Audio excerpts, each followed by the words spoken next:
एक बार की बात है, एक गांव में चतुर पटानी नाम की महिला रहती थी। वह अपनी चतुराई और बुद्धिमानी के लिए पूरे गांव में प्रसिद्ध थी। उसकी तेज बुद्धि और हाजिर जवाबी से हर कोई प्रभावित रहता था। गांव के लोग अक्सर किसी समस्या के समाधान के लिए उसके पास आते थे। एक दिन गांव के राजा ने घोषणा की कि जो भी उसके 3 सवालों का सही जवाब देगा उसे पुरस्कार मिलेगा। सवाल बहुत कठिन थे और गांव के कई लोग कोशिश करने के बाद भी सही जवाब नहीं दे सके। तब लोगों ने चतुर पटानी को राजा के दरबार में भेजने का फैसला किया। चतुर पटानी राजा के सामने पहुंची। राजा ने पहला सवाल पूछा, दुनिया की सबसे कीमती चीज क्या है?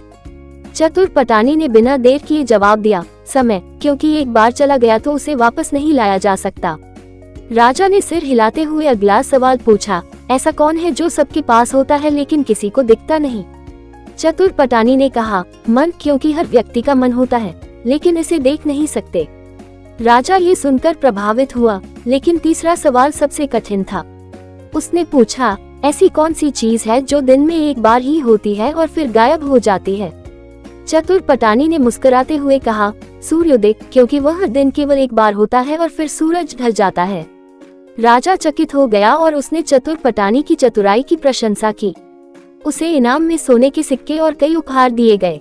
चतुर पटानी की बुद्धिमानी की यह कहानी पूरे गांव में फैल गई और लोग उसे और भी सम्मान देने लगे। इस तरह चतुर पटानी ने अपनी चतुराई से राजा के कठिन सवालों का जवाब देकर अपनी प्रसिद्धि और सम्मान बढ़ा लिया।